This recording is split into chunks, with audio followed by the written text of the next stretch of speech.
নৈশ প্রহরী পলাশের সহযোগিতায় ঘোড়াঘাট ইউএনওর ওপর হামলা করে মালি রবিউল, এমনটাই বলছে পুলিশ। হাতুড়ি ও মই উদ্ধার। নাব্য সংকটে ঢাকা বরিশাল নৌরুটও খোঁজা হচ্ছে বিকল্প চ্যানেল। শিমুলিয়া কাওড়াকান্দি রুট সচলের চেয়ে গুরুত্ব পাবে পদ্মা সেতু, জানালেন প্রতিমন্ত্রী। ডাক বিভাগে ভয়ঙ্কর ডাকাতি, ডিজিটাল সেবা দেওয়ার নামে শত শত কোটি টাকা লোপাট। মন্ত্রণালয়ের তদন্ত কমিটিতে অভিযোগ প্রমাণিত। এবং ৬ মাস পর কাউন্টারে ট্রেনের টিকিট বিক্রি শুরু হলেও চরম ভোগান্তি, মেলেনি কাঙ্ক্ষিত দিনের। অভ্যন্তরীণ রুটে রোববার থেকে বিমানে যাত্রী পরিবহন সব আসনে।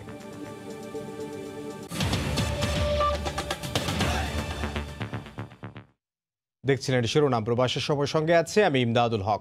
ঘোড়াঘাট ইউএনও হত্যা চেষ্টার মামলায় পুলিশের তদন্তে ভিন্ন মোড়। নৈশ প্রহরী পলাশের সহযোগিতায় ওয়াহিদা খানমের ওপর হামলা চালায় মালি রবিউল। শনিবার সংবাদ সম্মেলনে নতুন এ তথ্য জানিয়েছে পুলিশ। এ মামলায় জিজ্ঞাসাবাদের জন্য রবিউলকে ৬ দিনের রিমান্ডে দিয়েছেন আদালত।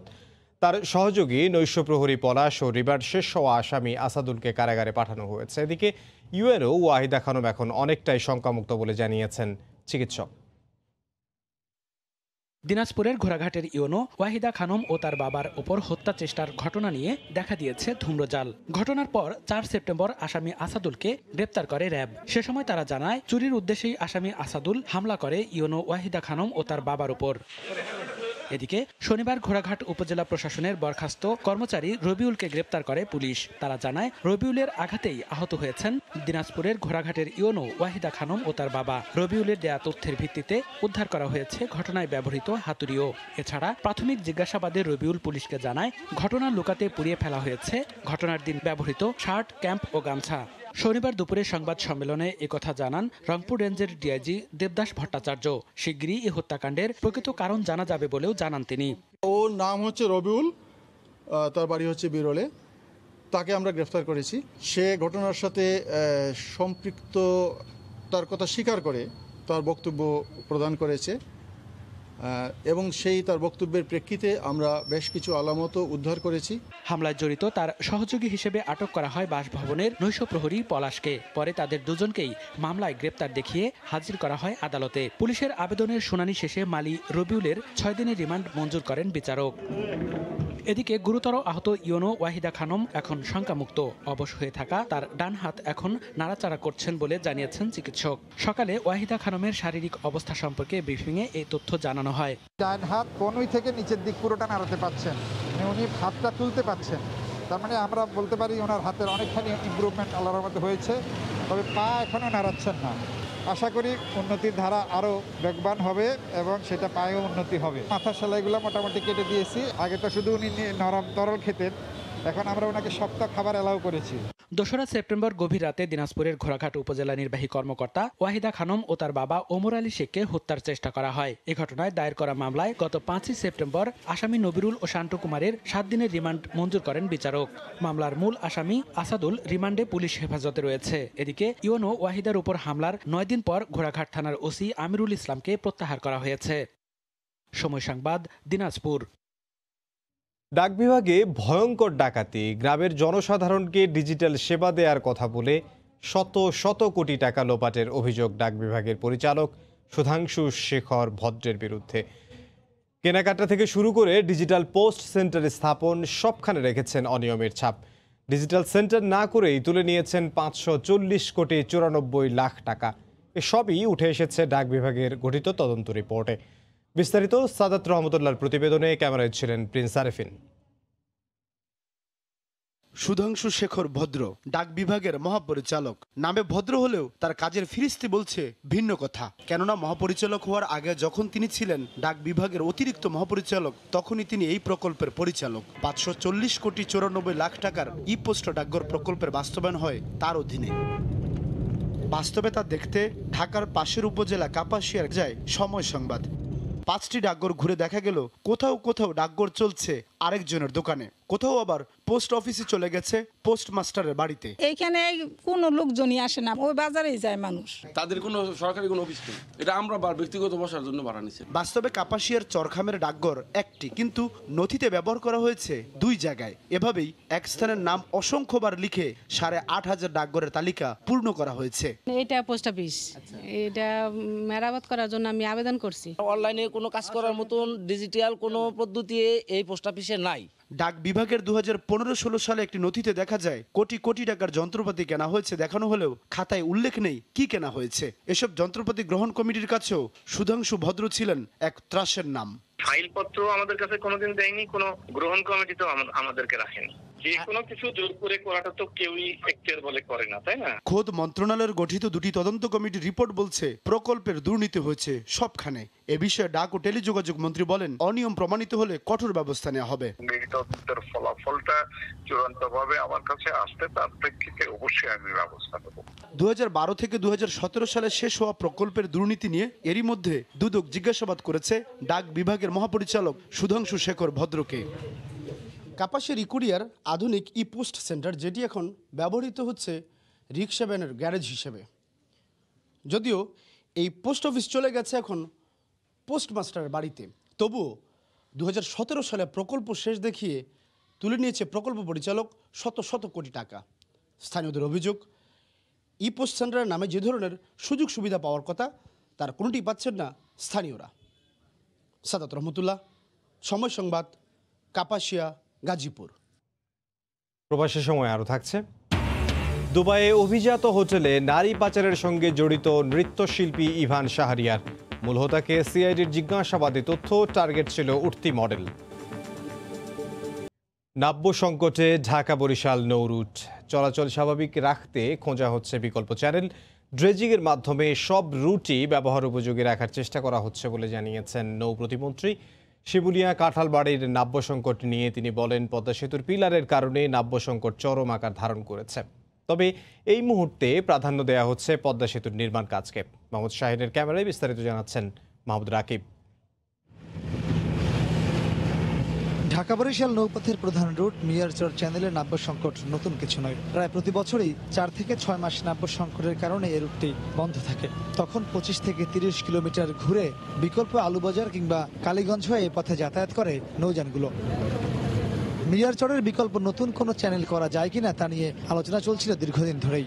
বিষয়টি সরেজমিনে দেখতে শনিবার ঢাকা বরিশাল নৌ রুট পরিদর্শনে যান নৌ প্রতিমন্ত্রী সহ সংশ্লিষ্টরা।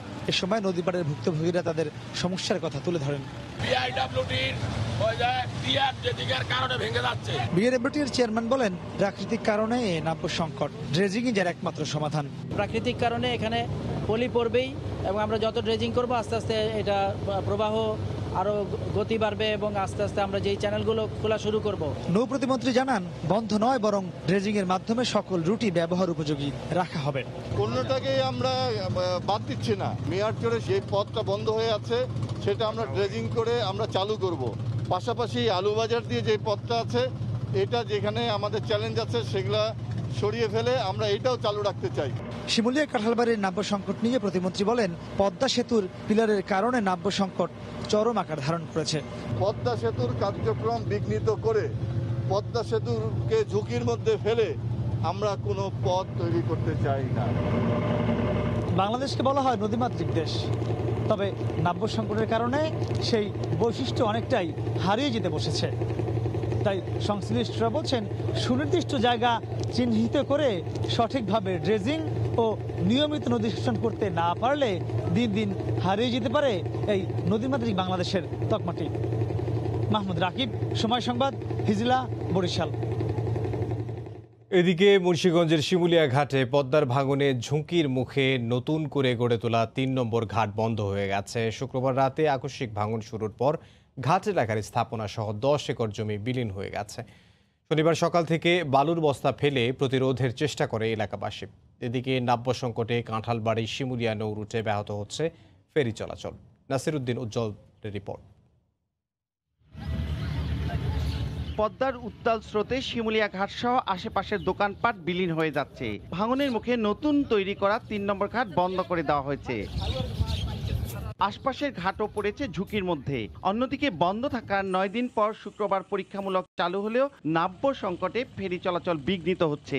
এতদিন ড্রেজিং করার পরে এখনো কেন কিলার রইল না? আরিসা গেছি, আরিসা যাই ঘুরে সেখান থেকে আবার রিটার্ন এখানে চলে এসেছি। ভাঙনের কারণে ঘাট এলাকার স্থাপনা এবং আশপাশের বাড়িঘর সরিয়ে নিয়েও কুল করতে পারছে না স্থানীয়রা। অনেক বড় গাছের বাগান আসলো, বাগান নিয়ে গেল, 4-5টা ঘর আসলো, নিয়ে গেল। আরেকবার ভাঙছে, শরীরে দিকেছি, আবার ফিরে এই অবস্থায়। গড়টা গেল পর্দায় হারাই গেল, গাইডা আর ধরতে পারলাম না, ওইটা পিছনে কল আসলো, লেফটিন আসলো, ওইটা সহ। ভাঙন শুরুর পর সকাল থেকে বালুর বস্তা ফেলে প্রতিরোধের চেষ্টা চলছে। ঘাটগুলো যেন এই কার্যক্রম যেন অব্যাহত থাকে তার জন্য আমরা আপ্রাণ চেষ্টা চালাচ্ছি।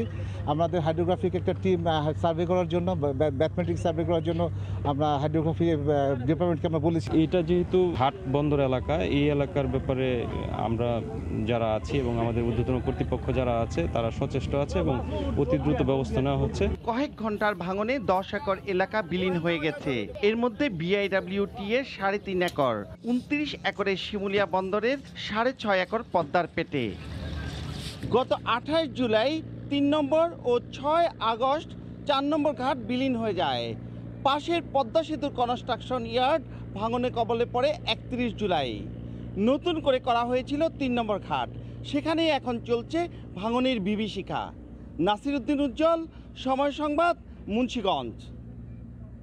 রেলের ভুলে ভোগান্তিতে পড়েন যাত্রীরা। দীর্ঘ 6 মাস পর ঘোষণা দিয়ে কাউন্টারে টিকিট বিক্রি শুরু হলেও মিলেছে শনিবার থেকে 10 দিন পরের টিকিট। অজুহাত, অনলাইনে বিক্রি হয়ে গেছে চলতি সপ্তাহের সব টিকিট। এ কারণে 10 দিনের মধ্যে যারা যাত্রা করতে চান তাদেরকেই বেশি ভোগান্তিতে পড়তে হয়েছে।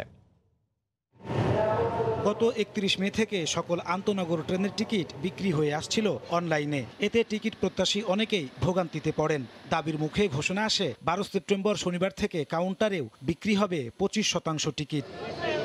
এমন ঘোষণায় স্বস্তি নিয়ে কমলাপুর রেল স্টেশনের কাউন্টারের সামনে ভিড় রেল যাত্রীদের। বিপত্তি ঘটে কাঙ্ক্ষিত দিনের টিকিট পাওয়া নিয়ে।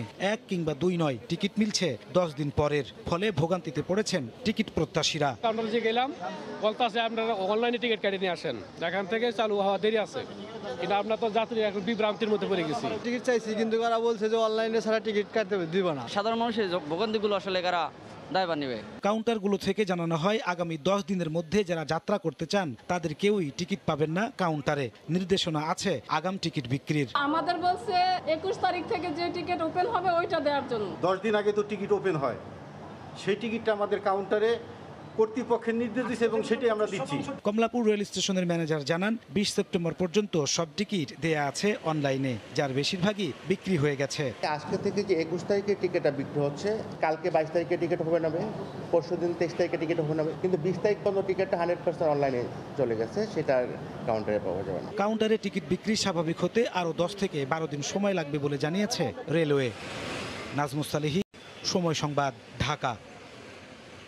রোববার থেকে অভ্যন্তরীণ রুটে বিমানের সিটে যাত্রী বসার ক্ষেত্রে থাকছে না কোনো বিধি নিষেধ। পাশাপাশি সিটে বসতে পারবেন যাত্রীরা। করোনা ভাইরাসের প্রাদুর্ভাবের কারণে এর আগে গত মে মাসে ফ্লাইট পরিচালনার বিষয়ে বেশ কিছু নির্দেশনা ঠিক করে দেয় বেবিচক। নির্দেশনা মেনে এক সিটে যাত্রী বসলে পাশের সিট খালি রাখা হতো, আর থাকছে না এ নিয়ম।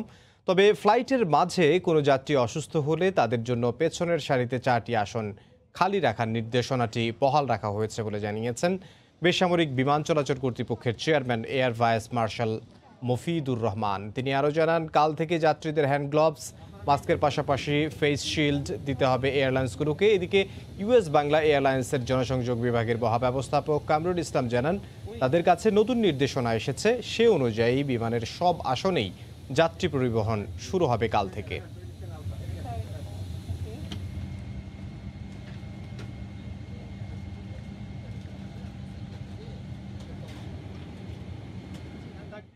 এয়ারক্রাফটের ভিতরে যে সিটের যে গ্যাপগুলো ছিল 75% রেস্ট্রিকশন, সেখানে আসলে 100% প্যাসেঞ্জার আমরা ক্যারি করতে পারবো। আগামীকাল থেকে আমাদের প্রথম ফ্লাইট থেকে ডোমেস্টিক রুটে প্রত্যেকটা রুটে আমাদের নির্দেশনা কার্যকর হবে। ডোমেস্টিকের নির্দেশনাই আমরা এখন পরিপালন করব, বাট ইন্টারন্যাশনালি আসলে যে ধরনের নির্দেশনা আসবে আমরা সেভাবে ফ্লাইট পরিচালনা করব। স্বাস্থ্য অধিদপ্তরের হিসেবে করোনায় আক্রান্ত হয়ে দেশে শনিবার দুপুর পর্যন্ত 24 ঘন্টায় 34 জন মারা গেছেন। নতুন শনাক্ত হয়েছেন 1282 জন রোগী। এ নিয়ে দেশে মোট রোগীর সংখ্যা 3,36,044 জন।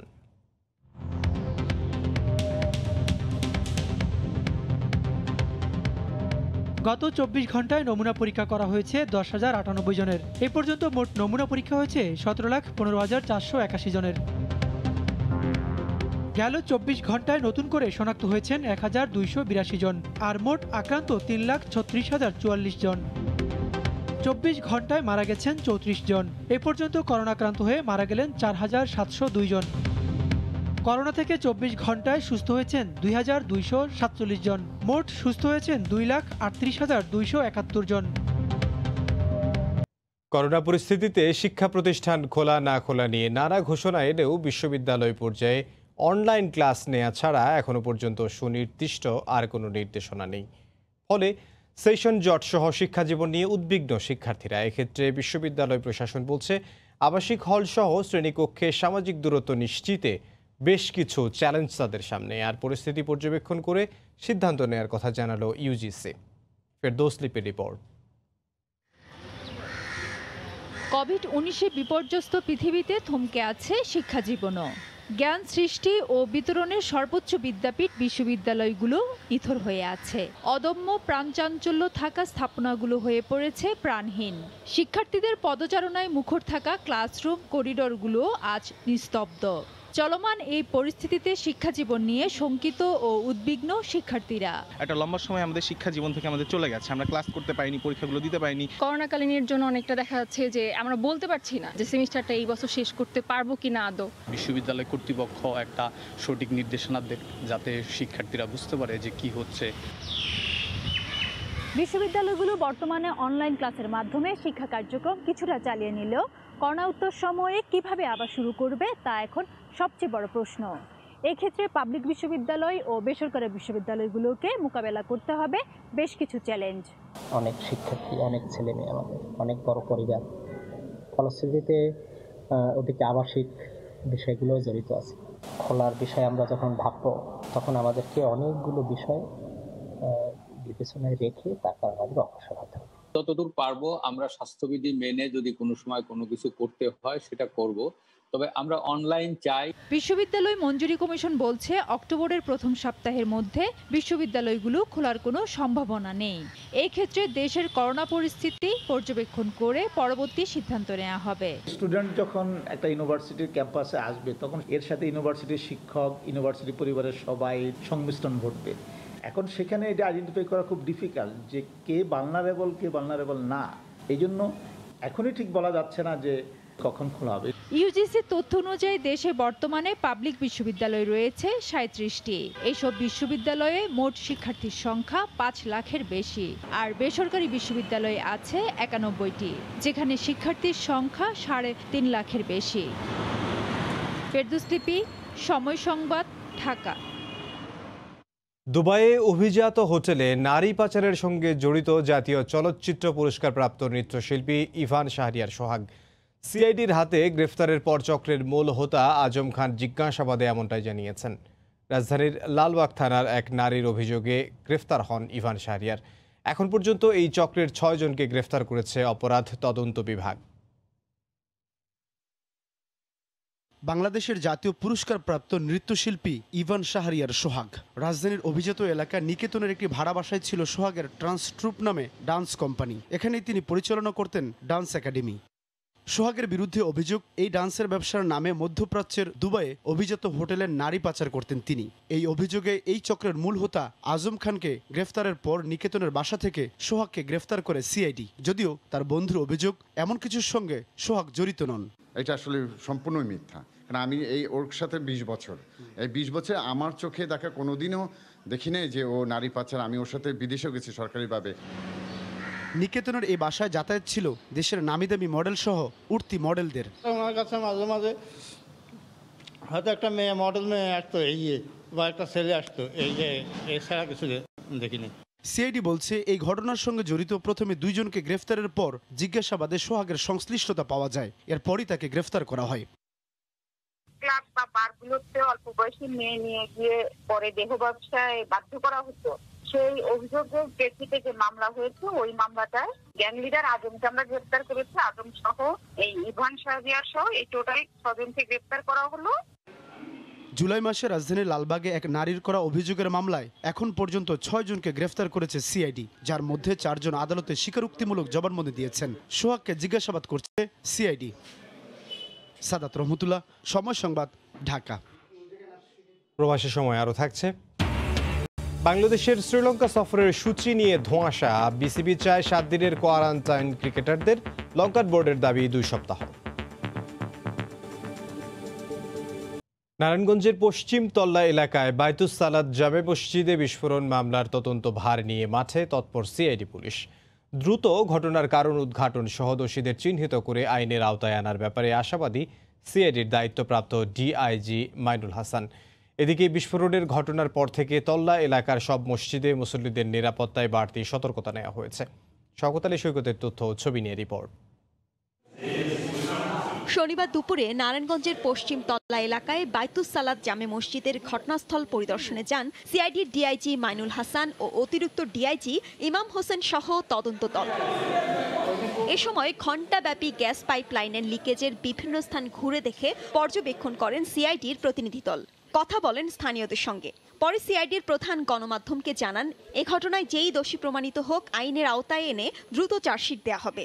যতগুলো বিষয় আছে সবই আমরা খতিয়ে দেখবো এখানে, যাতে করে এই সব বিষয়গুলো তদন্তের জন্য উঠে আসে এবং আমাদের চেষ্টা থাকবে দ্রুততার সাথে এই সামগ্রিক যে সাক্ষ্য প্রমাণ যেগুলো আছে এগুলো কালেক্ট করে তদন্ত সম্পন্ন করা। তদন্তকালে সাক্ষ্য প্রমাণের ভিত্তিতে যাদেরকে অভিযুক্ত পাওয়া যাবে তাদের প্রত্যেককে অভিযুক্ত করে আমরা দ্রুত তার সাথে বিচারার্থে বিজ্ঞ আদালতে আমাদের তদন্ত প্রতিবেদন দাখিল করব।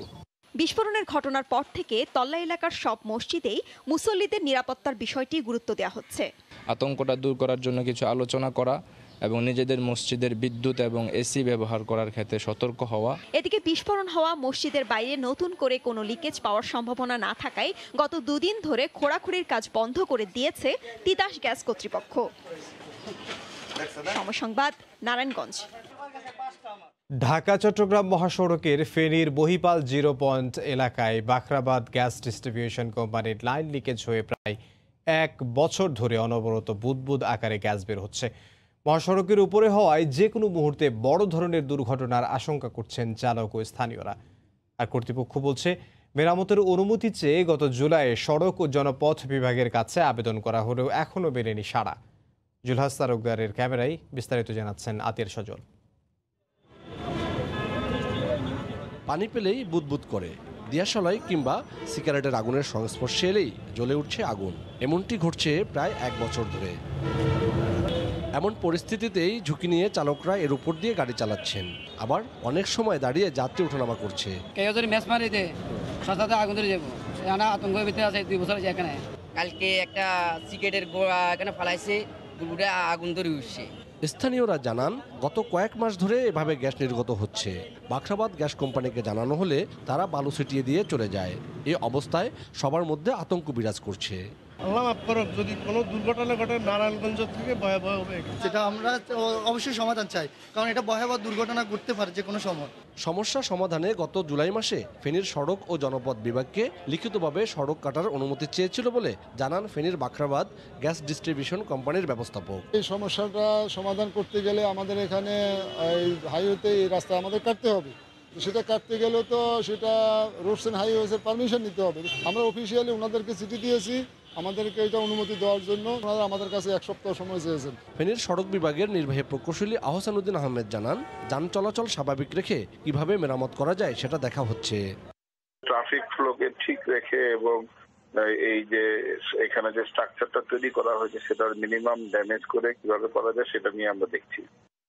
ব্যস্ততম এই সড়কটির গ্যাস লাইন দ্রুত সংস্কার করা না হলে নারায়ণগঞ্জের মতো বড় ধরনের দুর্ঘটনার আশঙ্কা করছে চালক ও স্থানীয়রা। আতিয়ার সজল, সময় সংবাদ, ফেনী।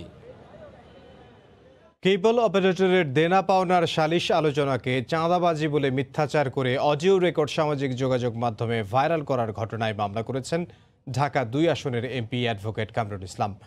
শুক্রবার রাতে ফিড অপারেটর আলী আহমদ এবং কনক সারোয়ারের নামে রাজধানীর কামরাঙ্গীরচর থানায় মামলাটি করেন তিনি।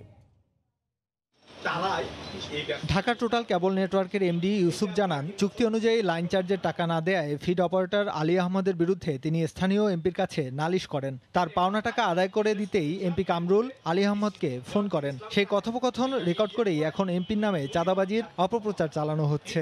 আমার অনেক টাকা জমছে, প্রায় 70-80 হাজার টাকা। এই টাকার কথাই আমি কামরুল ভাইকে বলছি যে আপনি এই টাকাটা তার কাছ থেকে নিয়ে দেওয়ার ব্যবস্থা করেন। তা কামরুল ভাই আমার মনে হয় ওনাকে টেলিফোন করছে, ওই টেলিফোনে যে কথাগুলো হয়েছে ওই কথা স্টেট কামরুল ভাইকে চাঁদার হিসাবে ব্যাখ্যা করতেছে। কামরাঙ্গীরচর থানায় দায়েরকৃত অভিযোগে ঢাকা 2 আসনের এমপি অ্যাডভোকেট কামরুল ইসলাম বলেন, নির্বাচিত প্রতিনিধি হিসেবেই এলাকার বিভিন্ন ঘটনা অভিযোগ তাকে সালিশ করতে হয়। সালিশে নিষ্পত্তির কারণেই বিগত 12 বছর শত শত ঘটনা বিষয় মামলা মোকদ্দমায় গড়ায়নি। মামলার আর্জিতে তিনি আরও বলেন, করোনাকালীন সময়ে সামনাসামনি বসে বিবাদ নিষ্পত্তি সম্ভব নয় বিধায় সাম্প্রতিক আসা অভিযোগটি তিনি টেলিফোনে নিষ্পত্তির উদ্যোগ নেন। তিনি আলী আহমদকে ফোন করে অভিযোগ সম্পর্কে তার বক্তব্য জানতে চান, কিন্তু আলী আহমদ অসৎ উদ্দেশ্যে এই কথোপকথন রেকর্ড করে জনৈক কনক সারোয়ারকে সরবরাহ করেন। কনক সারোয়ার তা ইউটিউবে ভাইরাল করেন। থানার ওসি জানান, দেশে থাকা আসামি আলী আহমদকে গ্রেফতারের প্রক্রিয়া চলছে। এই আলী আহমদের সাথে কিছু টাকা পয়সা পাইতে এই মর্মে তারা একটা জিডি করেছে আমাদের এখানে, আর সেটা তদন্তাধীন আছে। এর মধ্যে আজকে আমরা এই মাননীয় সংসদ সদস্য স্যারের অভিযোগ প্রেক্ষিতে আমরা একটা মামলা নিয়েছি। অন্যদিকে কনক সারোয়ার আমেরিকায় বসে গুরুত্বপূর্ণ ব্যক্তিদের নামে অপপ্রচারে লিপ্ত। দেশে থাকাকালে 2015 সালে পর্নোগ্রাফির মামলায় কারাগারে গিয়েছিলেন কনক সারোয়ার। তার বিরুদ্ধে রাষ্ট্রদ্রোহের মামলাও রয়েছে। এ মামলায় তার বিরুদ্ধে গ্রেফতারি পরোয়ানাও ঝুলছে। এহসানুল হক শাওন, সময় সংবাদ, ঢাকা। এবার জানাবো প্রবাসের খবর। ফ্রান্সে এখন থেকে 14 দিনের পরিবর্তে কেবল 7 দিন হোম কোয়ারেন্টাইনে থাকতে হবে। ফরাসি প্রধানমন্ত্রী এক ঘোষণায় এই নতুন তথ্য জানিয়েছেন। এদিকে দেশটিতে করোনা আক্রান্তের সংখ্যা বেড়েই চলেছে। আক্রান্তের হার বেড়েছে বাংলাদেশি কমিউনিটিতেও। লুৎফুর রহমান বাবুর আরো একটি রিপোর্ট। গেল 2 সপ্তাহ থেকে ফ্রান্সে করোনা ভাইরাসে আক্রান্ত হওয়ার হার আগের তুলনায় অনেক বেড়েছে। একদিনে 10,000-এর কাছাকাছি মানুষ করোনায় আক্রান্ত হয়েছেন। সেই সাথে হাসপাতালে রোগী ভর্তির সংখ্যা যেমন বেড়েছে, তেমনি নিবিড় পরিচর্যা কেন্দ্রেও আগের তুলনায় রোগী ভর্তির সংখ্যা কিছুটা বেড়েছে। বাংলাদেশি কমিউনিটিতেও করোনা আক্রান্তের হার আগের তুলনায় বেড়েছে। এখন প্রতিদিনই কোনো না কোনো বাংলাদেশি করোনা আক্রান্ত হচ্ছেন। এদিকে করোনা পরীক্ষার জন্য ল্যাবরেটরিগুলোর সামনে প্রতিদিন শত শত মানুষকে ভিড় করতে দেখা গেছে। আশা করি যে বিজ্ঞানীরা খুব তাড়াতাড়ি নতুন করে আবার ভ্যাকসিন আবিষ্কার করবে এবং জনজীবন স্বাভাবিক হয়ে আসবে ইনশাআল্লাহ। প্রতিদিন 6,000, 7,000, 10,000 এরকম আক্রান্ত হচ্ছে। এমনকি আমাদের বাংলাদেশ কমিউনিটির মধ্যে থেকেও অনেকে আক্রান্ত হচ্ছে। তো সেজন্য আমরা খুবই শঙ্কিত। ফ্রান্সে এখন থেকে করোনা ভাইরাসে প্রাথমিকভাবে আক্রান্ত ব্যক্তিদের 14 দিনের পরিবর্তে 7 দিন হোম কোয়ারেন্টাইনে থাকতে হবে। দেশটির প্রধানমন্ত্রী জন কাস্তিয়াক এক ঘোষণায় এটি জানিয়েছেন। প্রধানমন্ত্রী তার ঘোষণায় আরো বলেন, করোনা ভাইরাসের ভয়াবহতা এখনো রয়ে গেছে। তাই দেশটির প্রবীণ নাগরিকদের আরো বেশি সতর্কতার জন্য তিনি আহ্বান জানান। অক্সফোর্ডের করোনা ভ্যাকসিন প্রতিষেধক আবিষ্কারের খবরে অনেকের মধ্যে আশার সঞ্চার করেছিল। তবে শেষ পর্যন্ত সেই ভ্যাকসিনের আশানুরূপ ফল না হওয়ায় তারা কিছুটা আশাহত হয়েছেন। তবে তাদের বিশ্বাস, বিজ্ঞানীরা খুব শীঘ্রই করোনা প্রতিষেধক আবিষ্কার করতে সক্ষম হবেন। বাবু, সময় সংবাদ, প্যারিস। ইতালির স্কুলগুলো খুলছে সোমবার থেকে। এর আগে দেশটির 5 লাখ শিক্ষক কর্মচারীর উপর চালানো করোনা টেস্টে 13,000-এর বেশি মানুষের দেহে কোভিড পজিটিভ পাওয়া গেছে।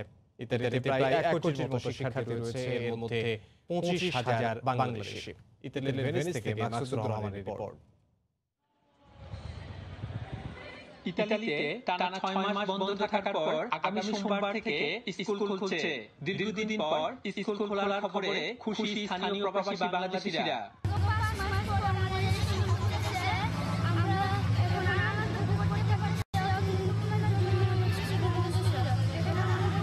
দীর্ঘ 5 মাস পর ইতালির শিক্ষামন্ত্রীর ঘোষণা অনুযায়ী আগামী 14 সেপ্টেম্বর থেকে ইতালির সমস্ত স্কুল বাচ্চাদের জন্য দেওয়া হচ্ছে।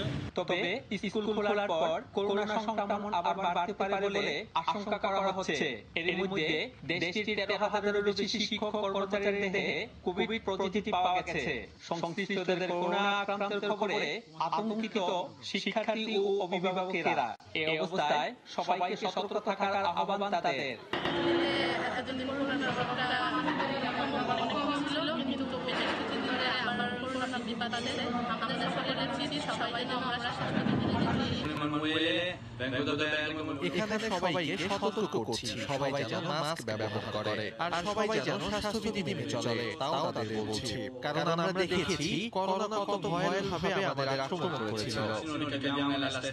তবে ইতালি সরকার এবং শিক্ষা মন্ত্রণালয়ের যথাযথ পদক্ষেপের মাধ্যমে সুষ্ঠুভাবে শিক্ষা কার্যক্রম চলবে বলে আশা করছেন প্রবাসী সহ স্থানীয়রা। ইতালিতে প্রায় 1 কোটিরও বেশি শিক্ষার্থী রয়েছে, এর মধ্যে 25,000 বাংলাদেশি। ইতালির ভেনিস থেকে মাকসুদ রহমান, সময় সংবাদ।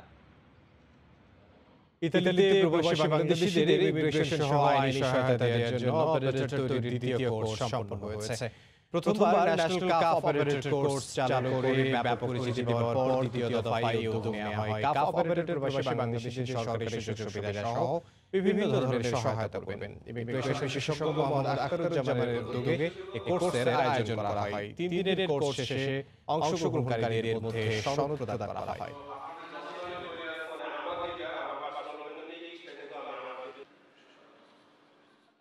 অবশেষে আনুষ্ঠানিকভাবে অর্থনৈতিক মন্দার ঘোষণা দিল আইরিশ সরকার। অর্থনীতি সচল রাখতে স্বাস্থ্যবিধি মেনে ক্ষুদ্র ব্যবসা প্রতিষ্ঠান ও হোটেলগুলো খুলে দেওয়া হয়েছিল আগেই, এবার খুলে দেওয়া হবে পানশালাগুলো। এদিকে শেষ 2 মাসে করোনার সংক্রমণ কম থাকলেও গেল 2 সপ্তাহ থেকে সংক্রমণের হার বেড়েই চলেছে। আয়ারল্যান্ড থেকে সৈয়দ রিপোর্ট। করোনা মহামারীর পর থেকে আয়ারল্যান্ডে অর্থনৈতিক মন্দার আশঙ্কা করেছিলেন বিশ্লেষকরা। শেষ পর্যন্ত তাদের আশঙ্কাই সত্য হলো। অনেক ব্যবসা প্রতিষ্ঠান বন্ধ হয়ে যায়, বেড়েছে বেকারত্বের হার, আর এর চাপ পড়েছে অর্থনীতির উপর। দ্বিতীয় দফায় লকডাউনের ঘোষণা এলে বর্তমান মন্দা দ্রুত কাটিয়ে ওঠা সম্ভব। তবে আবারও লকডাউন দেওয়া হলে মন্দা কাটিয়ে উঠতে কয়েক বছর লাগতে পারে বলে আশঙ্কা সংশ্লিষ্টদের। বিশেষ করে ধারণা করেছিলেন যে আয়ারল্যান্ডের ইকোনমি প্রায় 8.5% কমে যাবে এবং আস্তে আস্তে ভি-শেপ ইকোনমির মতো সেই রিসেশনটা আবার হতে পারে। তো এখন পর্যন্ত আয়ারল্যান্ডের ইকোনমি প্রায় 6.5% পর্যন্ত পড়ে গিয়েছে এবং ধারণা করা হচ্ছে এটা আরো কিছুটা পড়বে, পরে নেক্সট ইয়ারের মাঝামাঝি সময় থেকে ঘুরে দাঁড়াবে। সবকিছু যদি ঠিকঠাক থাকে আমরা ইনশাআল্লাহ নেক্সট ইয়ারের প্রথম পর্যায়ে একটু ভালো অর্থনৈতিক মুখ হয়তো ভালো দিকে যাবে। হয়তো রিসেশন থেকে বের হতে সময় লাগবে, কিন্তু এরপর মনে হচ্ছে যে একটু পজিটিভ দিকে যাবে। এদিকে ব্যবসা প্রতিষ্ঠানগুলো টিকিয়ে রাখতে সরকারি প্রণোদনা এখনো বহাল রেখেছে আইরিশ সরকার।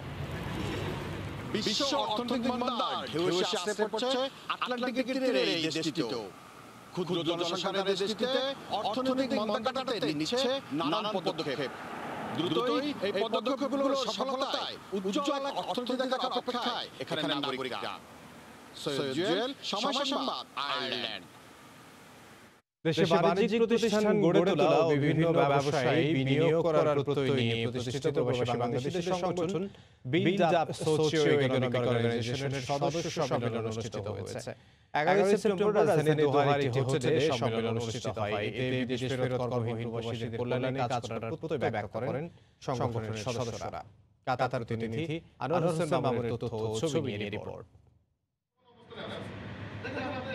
শুক্রবার কাতারের রাজধানী দোহার একটি হোটেলে অনুষ্ঠিত হয় প্রবাসী বাংলাদেশিদের সংগঠন বিল্ড আপ সোশিও ইকোনমিক অর্গানাইজেশনের সদস্য সম্মেলন। এতে অংশ নেওয়া সদস্যরা জানান প্রবাসী অনেক কষ্টে উপার্জিত অর্থ দেশে বিনিয়োগ করে প্রবাসীর কর্মহীনদের কর্মসংস্থান সৃষ্টির উদ্যোগ নেওয়া হয়েছে। আমাদের এই প্রচেষ্টা বাংলাদেশের বিশাল জনগোষ্ঠী কর্মদক্ষতা, স্বাস্থ্য সম্পদ এবং জীবনযাত্রার মান উন্নয়নে সহায়তা পালন। একটা সময় আমরা দেশে আমাদের বেকার জীবনটা সুন্দরভাবে জীবনযাপন করতে পারি। প্রবাসী ফেরত বেকার কর্মহীন প্রবাসীদের কর্মসংস্থান সৃষ্টির লক্ষ্যে দেশে প্রতিষ্ঠান গড়ে তোলার কথা জানালেন সংগঠনের আহ্বায়ক। আমরা আমাদের প্রবাসী জীবনে যে আত্মদক্ষতা আমরা ইনকাম করতেছি, আমরা এই সদস্যের মাধ্যমে দেশে এক সুস্থ বিনিয়োগের মাধ্যমে আমাদের দেশে একটি আবাসনের পাশাপাশি একটি বাণিজ্যিক সংস্থা গড়ে তোলা। করোনার বিধিনিষেধের কারণে অল্প সংখ্যক সদস্য নিয়ে সম্মেলনটির আয়োজন করা হয়। সময় সংবাদ, কাতার।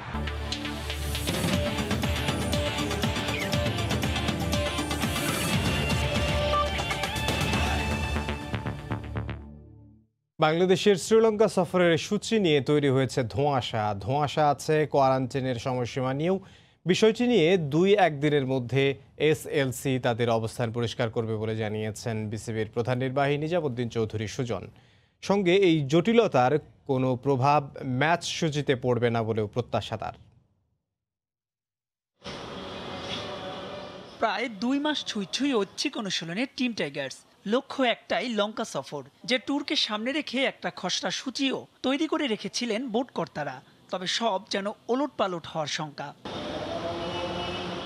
লঙ্কান মন্ত্রণালয়ের সাফ নির্দেশ, বিদেশি যে কারো ক্ষেত্রেই মানতেই হবে 14 দিনের কোয়ারেন্টাইন। বিসিবি কোনোভাবে 7 দিনের বেশি থাকতে আগ্রহী নয়। তাই তো এই ইস্যুতে তৈরি হয়েছে ধোঁয়াশা। প্রধান নির্বাহী বললেন, এ নিয়ে সিদ্ধান্তের জন্য অপেক্ষা করতে হবে আরও কয়েকটা দিন। শ্রীলঙ্কা ক্রিকেট বোর্ড আমাদের জানিয়েছে যে তারা তাদের যে হেলথ মিনিস্ট্রি তাদের সাথে যোগাযোগ করছে, স্পেসিফিক যে কোয়ারেন্টাইন রিকোয়ারমেন্ট যেগুলো সেগুলো নিয়ে তাদের সাথেও বোধহয় বিষয়টা নিয়ে তারা চেষ্টা করছে যতটুকু কমিয়ে নিয়ে আসা যায়। শ্রীলঙ্কাতেও কিন্তু বিভিন্ন সময়ে বিভিন্ন রেগুলেশনস আসছে বা ইমপ্লিমেন্ট হচ্ছে।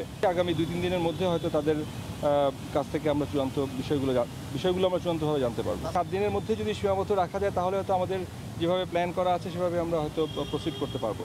এখানেই শেষ নয়, জটিলতা আছে আরও একটা। বাংলাদেশের বেশ কিছু কোচিং স্টাফ নিজ দেশ থেকে সরাসরি যোগ দেবেন শ্রীলঙ্কায়। তাদের ব্যাপারে করণীয় সম্পর্কেও সিদ্ধান্ত হয়নি কোনো। যারা সরাসরি জয়েন করবেন, যারা টিমের সাথে যাবে। বাংলাদেশের কোনো ক্রিকেটার খেলানোর ব্যাপারে কোনো প্রস্তাবনাই দেননি। প্রস্তাব দিলে তাদের ব্যাপারে তখনই সিদ্ধান্ত নেওয়ার কথা জানান বিসিবির এই শীর্ষ কর্তা। আমাদের কাছে ফর্মালি অ্যাপ্রোচ আসেনি, আমাদের কাছে আসলে তখন আমরা বিষয়টা দেখব। মাহবুব রিমন, সময় সংবাদ, ঢাকা। এ পর্যায়ে শীর্ষ সংবাদ জানিয়ে দিচ্ছি আরও একবার। নৈশ প্রহরী পলাশের সহযোগিতায় ঘোড়াঘাট ইউএনওর ওপর হামলা করে মালি রবিউল, এমনটাই বলছে পুলিশ। হাতুড়ি ও মই উদ্ধার। এবং নাব্য সংকটে ঢাকা বরিশাল নৌ রুটও খোঁজা হচ্ছে বিকল্প চ্যানেল। শিমুলিয়া কাওড়াকান্দি রুট সচরের চেয়ে গুরুত্ব পাবে পদ্মা সেতু, জানালেন প্রতিমন্ত্রী। এই ছিল প্রবাসের সময়, সঙ্গে থাকুন সময়ের।